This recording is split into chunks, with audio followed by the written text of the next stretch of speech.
Right, more forces questions. A student holds a golf ball and a table tennis ball out of an upper window of a tall building. Balls are released at the same time. Both balls are the same size. The golf ball has a greater mass than the tennis ball.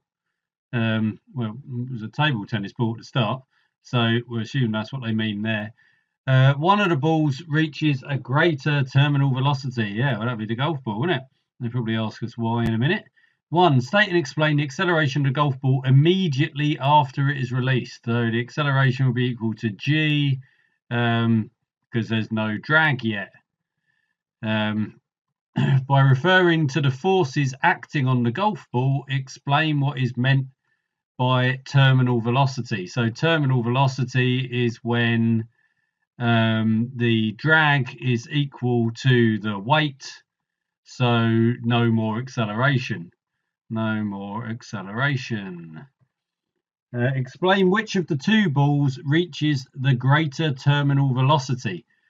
Okay, we need, so let's do this in sort of a sequence. So golf ball, higher mass. You can put this less of sort of, truncated English and all of this when you put it in a sentence. So the golf ball has a higher mass, therefore needs more drag at terminal velocity, therefore must travel faster, or v greater slash, v is greater. Yeah, I mean, that's it really, isn't it? Because the drag is going to depend upon the velocity. We need more drag, we need more velocity. So yeah, try and put it in these sort of steps where you're starting from, okay, we're starting from the higher mass, therefore we need more drag, therefore we need more velocity, that sort of thing. Just put it in a chain. Figure 5.1 shows a graph of drag D for speed V for a lorry. Lorry's got mass of 8,000 kilograms and a constant forward force of that. Calculate the instantaneous acceleration of the lorry when traveling on a level road, so weight doesn't come into play, at a speed of 25 meters per second. So at 25 meters per second, then we're about here. So we've got a drag of 2,000. So our net force is equal to 3,200 minus 2,000, which is equal to 1,200 newtons. So what we're trying to get, we're trying to get the instantaneous acceleration. So the acceleration is the force divided by the mass. So 1,200 divided by 8,000. Get rid of a whole load of zeros. 12 over 8 is 1.5, and then we have to divide by another 10. So we're going to have 0.15 meters per second squared. So it's fine. Explain why this lorry cannot travel at a speed of 40 meters per second on a level road. Okie dokie. So at 40 meters per second, the drag is equal to, well, it looks like 5 kilonewtons. And that's greater than the driving force, so we're never going to be able to get there. So how are we actually going to put this? Yeah, we could say D can never be greater than, D can never be greater than,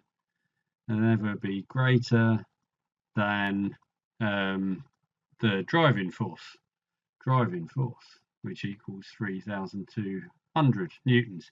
I suppose another way of looking at it is you find where's the 3,200, which looks as though it's around about that line, so around about here, which is whatever that is. That's about 32. So we can't go above 32 meters per second is what we're getting at on that. Oh, just had someone knocking at the door. Right, back to that. So yeah, we finished that one then. Last part, lorry driver wears a seatbelt. Describe and explain how a seatbelt reduces the force on a driver during the impact in an accident. Right, so force is rate of change of momentum. So delta P stays the same. Delta T increases, therefore force decreases. That's what this comes up loads, this one about the seatbelt. So you're probably quite familiar with that by now. Looks like we're back onto projectiles here. Figure 2.1 shows the path of a metal ball fired at a velocity of 24 meters per second at an angle of 30 degrees. That's in the picture. Air resistance is negligible. Ball is fired from a point A, reaches maximum at B. Mass of the ball is 450 grams. So that's the new bit of information in the text. State the direction of the acceleration of the ball during its flight. Downwards. All right, that's that one. Just have to state it. No explanation required. Calculate the horizontal and vertical components of the velocity of the ball. So we're going to have so horizontal, vertical. Horizontal, we've got 24 cos 30 degrees. Vertical, we've got 24 sine 30 degrees. So that's 12 meters per second for the vertical. And then we've got 12 root 3 for this other one. So 12 root 3 meters per second, whatever that's going to be, well, it's certainly more than 18, and it's less than 24. It's going to be around about 21. Just can't bother to type it into the calculator because 12 root 3 is better. So that's B. Explain why the gravitational potential energy gained by the ball as it moves from A to B is not equal to its initial kinetic energy at A. Right, okay, so for that, we've got, well, it's still got horizontal motion.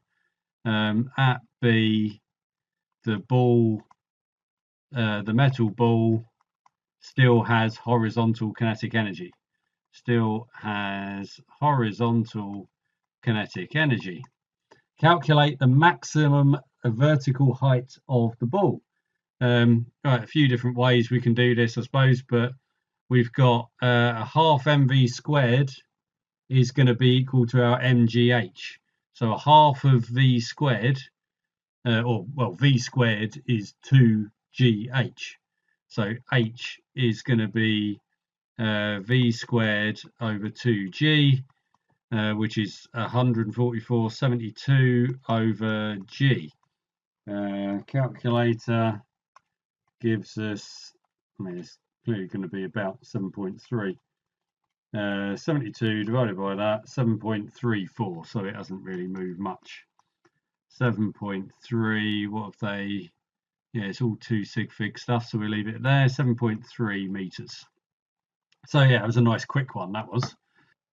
All right, next up we've got a satellite here, but first of all we've got to define a couple of terms. So we've got to define a couple and a torque of a couple. So a couple, there's a few things, maybe a couple of things that we need to mention in the definition of this. So you need to have two equal and opposite forces. So that's one thing. But they need to be equal and opposite forces that do not act through the same line, that do not act through the same point, the same line, the same point or line. Yeah, I'll go with point. Yeah, because otherwise you've just got two forces just straight cancelling each other out. I mean, the point with a couple is you're going to get a turning effect going on, and that is then brought into the torque of the couple because that is equal to the force times the distance between the two forces. So it's like adding up two moments. So you've got an F times D over 2 for each one of the forces. You add those together and you've got F times D. So that's the torque of the couple. So yep, that's defined our terms at the beginning. Figure 4.1 shows this satellite is moving from left to right. Two small rockets at A and B are opposite ends of a diameter. When fired, each rocket motor provides the same amount of constant force, opposite directions. Okay. Describe the change in the motion of the satellite when both rocket motors are fired. So the change, which it's going to carry on moving left to right, but it's going to start to rotate because we're putting a torque on it. We've got a couple we've generated here. We've got this couple, and that's going to cause the satellite to rotate about its center of mass. So we've got rotation. I mean, it specifically says describe the change, but it probably doesn't do any harm to say that the motion left to right is unchanged, just in case. I mean, sometimes they're not that great with the wording in these questions. The only rocket motor A is fired. What will happen then? So, actually, I suppose one thing we could say, because it springs to mind, because I'm about to say here that we're going to get acceleration from left to right. We're going to have rotate with increasing speed, because we are going to have this continual angular acceleration going on. So it's going to rotate with increasing speed. If we've only got A firing, we're going to get acceleration left to right, and the satellite's going to turn to the right, well, sort of downwards. You know, it's going to turn that way. It's going to turn down there. So to the right / downwards, which I suppose then changes what the acceleration is going to be. So the satellite will be accelerating in the direction that's being propelled by A. So that is going to vary if the satellite is turning off to the side. But we've got more change going on there. We've got a linear acceleration and an angular acceleration on this, because we've applied this moment to the satellite, and that's going to change our translational acceleration as well as our rotational acceleration. Whereas in the first case, we're just getting a change to the angular acceleration, because the translational forces of A and B are going to cancel out because they're equal and opposite. All right, figure 5.1 shows the vertical forces acting on a helium-filled weather balloon just before liftoff. Right, so I've given us up and down on those. So we've got an up thrust of 120, which is in the picture, weight of 90. Magnitude of horizontal force provided by the wind is 18 newtons. So we've got an 18 going off that way, which they didn't put in the picture. Determine the magnitude of the resultant force and the angle it makes with the horizontal. So we've got 30 going up, we've got 18 going across. So we want that angle and we want the magnitude. So we've got the magnitude of the force is going to be 30 squared plus 18 squared. Square root of that is 35 as near as. So 35 newtons is the magnitude, and it's like 34.986.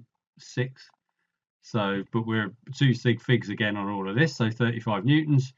And then the angle is going to be inverse tan of, what's that, 30 over 18. 30 divided by 18 is 59 degrees. So that was pretty straightforward.